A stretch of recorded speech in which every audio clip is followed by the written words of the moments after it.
This is Ijoma, or Auntie Ije as they all called her, the new food seller that arrived like a breeze and swept the entire village market off their feet. She did not talk much or smiled unnecessarily, but her food, her food smiled for her. It carried the kind of flavor that made people forget their problems. But why was her soup sweeter than everyone else's?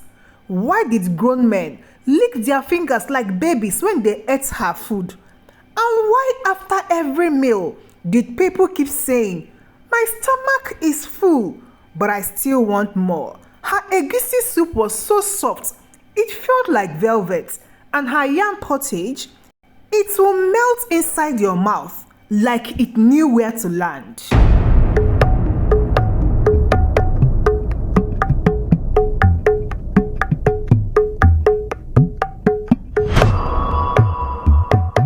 Welcome to my channel.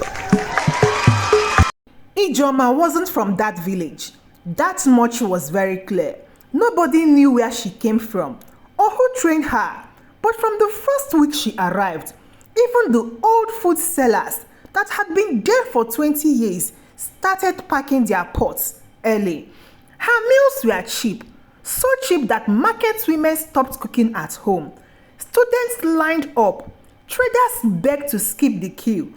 Even the chief's household began sending their errand boy quietly so people wouldn't notice that even royalty had abandoned the palace cook.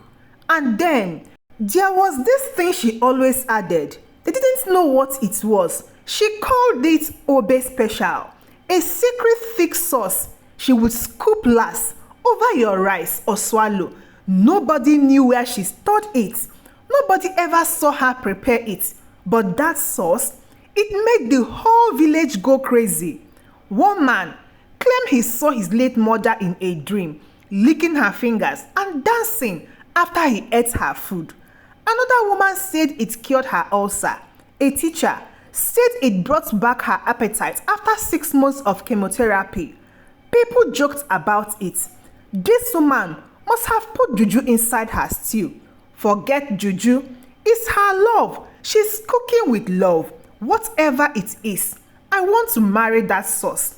But Auntie Ije, she never laughed. She just served. She collected money, nodded, and went back to her corner, always under the same mango tree by the dusty path, beside the shallow pit no one paid attention to.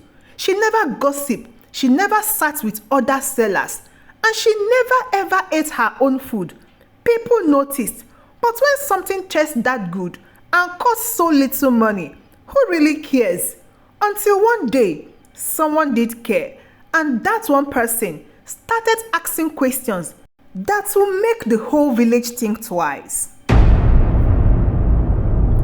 Many years ago, before anyone ever called her Auntie Ije, she was just a small girl named Ijoma, living in a lonely hut with her mother.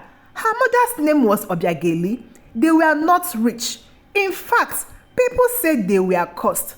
That was because Obiageli came from a village that others didn't like. People said, no good woman comes from there. Some even crossed the road when they saw her walking by. But many years before that, Obiageli had fallen in love with a young man named Nadozie. He was from a proud village, strong name, big family. When they were young, he used to follow her around. He brought her mangoes and roasted corn. He promised her marriage. He even told her, "I will build a house for you. We will raise our children together." But the moment Obiageli got pregnant, everything changed. The elders in Nnadozie's family sat him down. They said, "We don't want to marry from that village," they said. "If you bring her here, you'll bring shame into our land."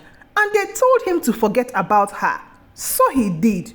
He left Obiageli to carry the baby alone, and he never came back. Obiageli cried for many weeks. She tried to go to his house once, but they shouted at her and poured her dirty water. She was carrying Ijoma in her belly, and no one helped her. When Ijoma was born, she looked just like her father. Same eyes, same nose, But Obiageli didn't tell her too much at first. She just worked and worked. She washed clothes, peeled cassava, fetched firewood, anything to feed her daughter. But life was very hard. People gossip. They called Obiageli the one who opened her legs to the wrong man. They called Ijoma bastard child. Some children refused to play with her. Some adults refused to buy from her mother. But Obiageli never gave up. Every night, she would hold Ijoma close and whisper, "You are not a shame. You are not a mistake." Still, Ijoma was growing up and asking questions. One day, when she was about 11 years old, she said, "Mama, where is my papa?" Obiageli looked at her for a long time. Her eyes were tired. Her voice was low. She said, "He's from the village that does not want us. They pushed us away like that. But one day, you will grow. And when you grow, don't forget where your pain comes from." Ijoma didn't fully understand. Not yet. But the words stayed in her mind. Then one rainy season, Obiageli got very sick. She had no money for medicines. No one came to help. Ijoma was only 16 when she sat by her mother's side and watched her take her last breath. Before Obiageli died, she held Ijoma's hand and said again, "Don't forget where your pain comes from." That was the night Ijoma changed. She didn't cry loud. She didn't beg anyone. She just buried her mother with the help of one kind neighbor and left the village after that. She was walking with pain inside her, but she didn't let anyone see it. She went to the city. She found work in kitchen. She cleaned plates. She chopped onions. She started learning recipe. She wasn't just learning how to cook. She was learning how to study food. She read books about herbs and spices. She watched how people reacted when they tasted something sweet or bitter.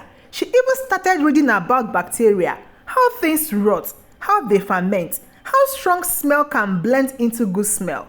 Ijoma became a quiet expert, but deep inside her, she was still that little girl, the one whose mother died poor and shamed, the one whose father never looked back, the one who was told, "We don't marry from here."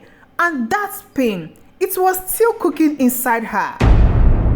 After many years in the city, Ijoma was ready. She had saved enough money. She had practiced her cooking. She had studied smells, taste, and human weakness. She had packed her secrets in black nylon bags, and she was walking back to a village that didn't even know she existed. It was her father's village. She didn't go there to greet anyone. She didn't ask for directions. She just found a small space under a mango tree, not far from the market, and set up her food stall. She brought her own pots, her own table, and her own magic. At first, the villagers only looked at her from afar. Some whispered, "Who be this new woman?" But when the smell of her cooking started spreading, their mouths stopped talking and started watering. The first person to taste her food was a woman who sold pepper near the market gate. She shouted, "Ha! This soup sweet like honey." The next day, 2 women came. The day after, 10 more came. Then boys, girls, traders, elders, and then everyone. Even the chief's family started sending their cook to buy from her. Ijoma didn't smile too much. She didn't ask for praise, but people gave it anyways. They called her the cooking queen. Some even said her food could raise the dead, but no one knew the truth behind her secrets. Because at night, when everyone was sleeping, Ijoma was working. She had one small room behind her stall. Inside, there were no pictures, no radio, just one chair, one table, and 3 big clay bowls. One bowl had fermented pepper. The second bowl had ground local spices. And the third bowl was different. It was covered tightly with a black cloth inside. She was drying something that did not come from the farm. It was her own feces, her own shit. She was not just using it raw. She had studied how to mix it with other strong smells. She dried it under the sun. She blended it with spices until it looked like brown powder. Then she poured it into small bottles and labeled them special pepper. Every morning before opening her stall, she would scoop a little of the powder and mix it into her soup pot. Not too much, just enough to blend in. Then she would taste the air and nod once, like a chef who had done her job well. She was cooking revenge, one plate at a time, and they were eating it with joy. Each time someone smiled while eating her food, she felt something warm in her chest. Each time a person licked their fingers and said, "God bless you, Auntie Ije," she felt something cold in her heart melt. But that wasn't all. She also had a small blue notebook hidden inside her bag. Every day after closing her stall, she would sit alone and write names. She was keeping count. Each name got a tick. Sometimes she would write short notes beside the names. "He mocked my mother's stall in 1999. She called us curse when I was 8. Daughter of the elder who poured water on my mama." She wasn't just feeding them, she was tracking them. The whole village was under her spoon. They didn't know her name, they didn't know her face, but their mouths knew her food, their bellies knew her taste, and every single one of them was already inside her book. Then there was this girl called Ada. Ada was a 17-year-old girl with sharp eyes and a quick mind. She was the kind of girl who always asked questions, even when no one wanted to answer. Her mother had warned her many times, "Don't eat street food. You don't know what they put inside." But Ada was very stubborn, and once she tasted Auntie Ije's food, she didn't want to stop. The soup was smooth, the yam was soft, and the sauce, it danced on her tongue. So Ada kept going back. She would hide her school uniform in a plastic bag and sneak through the back gate. She used her pocket money to buy from Auntie Ije, and she always sat close by, pretending to enjoy her food, but watching very closely. Then one evening, something strange happened. The market was already closing. Most sellers had packed their goods and gone home. The sky was very dark, and the wind was blowing dust through the trees. But Ada stayed behind, hiding behind a small wooden shed near Auntie Ije's stall. She saw Auntie Ije step behind her cooking area, carrying a black nylon bag and a small metal bowl. She looked around like she wanted to be sure no one was watching. But Ada was watching. Auntie Ije walked towards the bush path behind the mango tree. She stopped near a small pit and started digging with a stick. The sound of the stick hitting dry soil filled the quiet air. She poured something dark and thick into the pit, then covered it quickly with sands and leaves.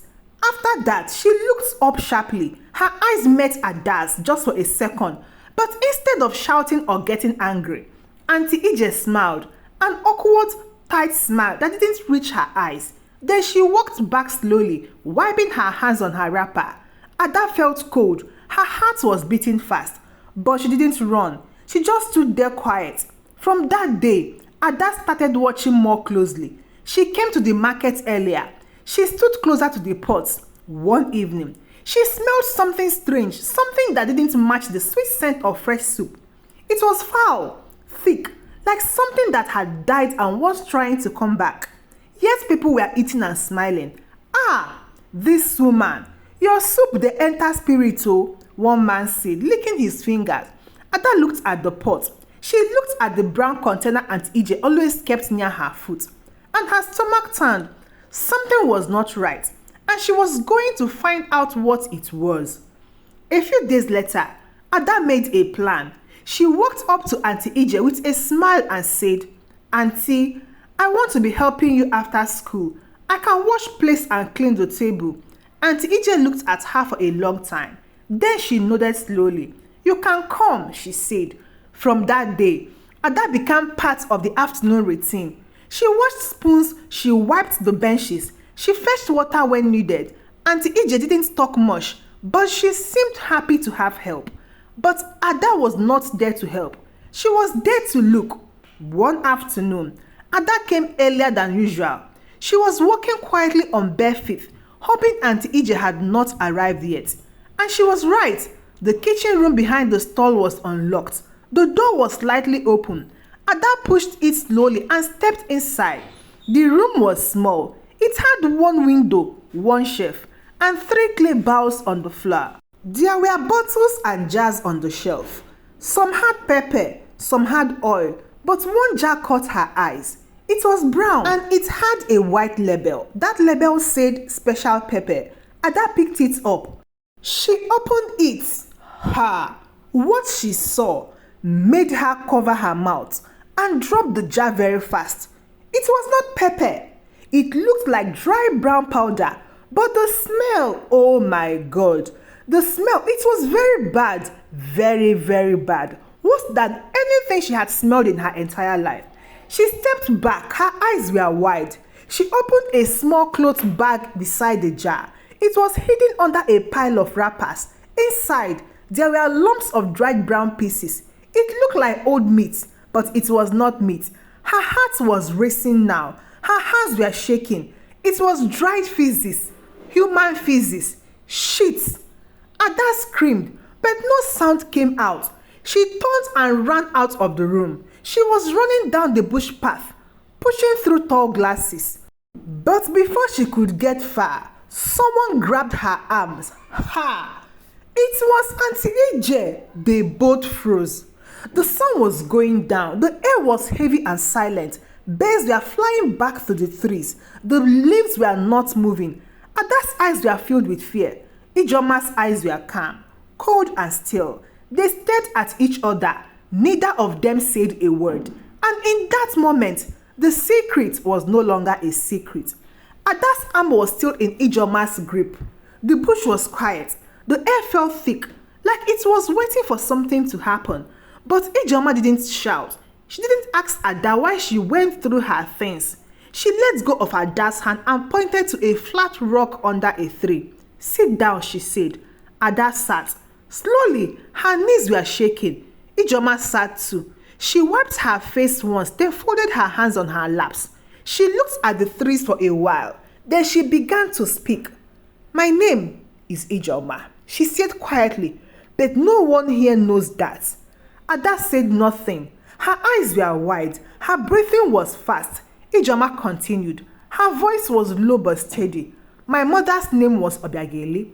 She came from a village not far from here, Umuasi village. Your people hated my village. They said women from there were cursed.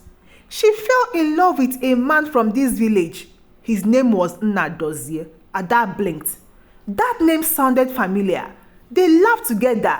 They made promises. But when she got pregnant, he ran. The elders told him to forget her. They said, "We don't marry from there." So he left. My mother raised me alone. She sold firewood and washed clothes. People mocked us. They called me names. I was just 16 when she died. She had nothing, no help, no voice and no peace. Ijeoma's hands were now shaking, but she was not crying out loud. Just one tear rolled down her cheek. She told me before she died, "Don't forget where your pain came from." And I don't forget. Ada still said nothing, but her fingers were curled into her palm. Her face had turned pale. Ijeoma looked straight at her. "I didn't use a knife. I didn't burn a house. I only cooked. I cooked my pain." And they swallowed every spoon. Ada finally stood up. Her legs were weak, but she walked back slowly, then started running. She didn't look back. Ijeoma stayed seated under the tree, wiping her face with the back of her hands. She was not weeping from guilt. She was weeping from release. Ada ran all the way home. Her clothes were wet with sweat. Her heart was beating like a drum. She burst into the house and told her mother everything. Her mother gasped. "Huh?" Her mouth stayed open for a long time. Then Ada's father came into the room. "What is all this noise?" he asked. Ada told him. He laughed. Ha! A big loud laugh. "Young girls and their wild imaginations," he said, waving his hand. "You think a woman will feed us shit and we won't know? Ah!" But Ada didn't laugh. Her mother didn't either. That night, Ada didn't sleep. She kept turning in her bed. She kept seeing Ijeoma's eyes, cold, sad, and empty. By morning, the story had already started spreading. Someone who overheard Ada in the market told another person. That person told someone else. Soon, the whole village was talking. "She mixed what in their food? No wonder I was smelling things. I knew that woman was too quiet. By midday, Auntie Ije's stall was empty. Her table was gone. Her pots were gone. Even the mango tree felt lonely. A group of young men, angry and loud, walked down the road to her house.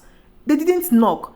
They pushed the door open. She was sitting inside, calm. She was dressed in a clean red wrapper and white blouse. Her scarf was tied neatly. Her lips were painted. She looked like someone waiting for a visitor. She didn't scream, didn't cry. She just looked at them and said, "I know why you are here." They asked her, "Did you do it?" She said, "Yes." They shouted again, "Ha! You mixed what into our food?" She said, "Exactly what you think." "I did it, and I did it well." The room went quiet. Just then, an old man entered the doorway. His legs were shaking. His hands were weak. It was Chief, and he was also her father.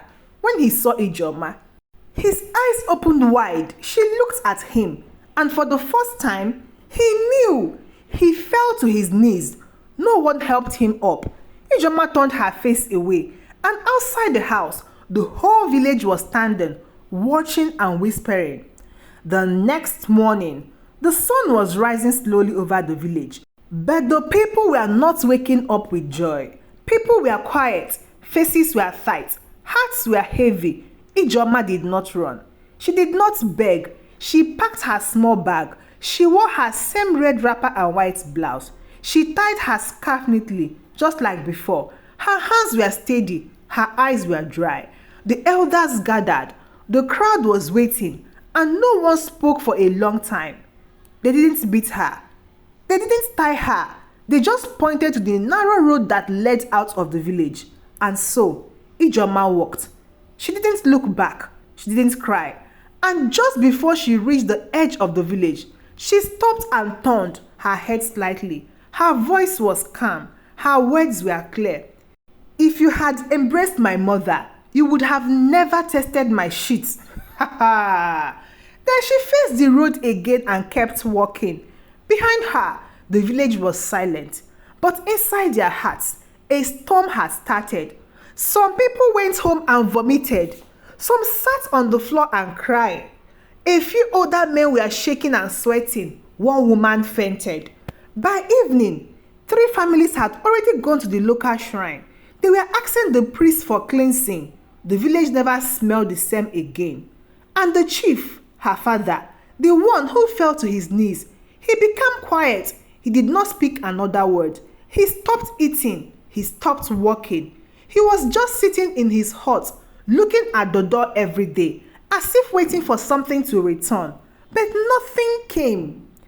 And after 3 weeks, he died. No one cried too loud at his burial. His name was not spoken again. And for the mango tree where Ijeoma once cooked, no one went near it again. Her food stall stayed empty. Weeds began to grow around it. A bird built a nest where the soup pot used to sit. Other women tried to sell food near the tree, but no one bought the food. People would walk past quickly or cross to the other side of the road. The taste of Ijeoma's food was still in their mouth, but now it's burned. Years passed. The story became a whisper. Parents told it to their children. Traders warned strangers about it. And Ada, the girl who discovered the truth, became a woman. She would walk past that mango tree sometimes, still remembering the smell, the face, the pain in Ijeoma's voice. And one day, she told the story again. Her voice was soft. Her eyes were full. And so she said, the one they cast out returned, not with a knife, but with a spoon. So guys, be careful who you shame, especially when they are still watching you chew. Some wounds don't bleed, they cook. Thank you so much for watching, and please don't forget to share this story to your family and your friends who might love to see them. Till I see you again in my next story. Goodbye.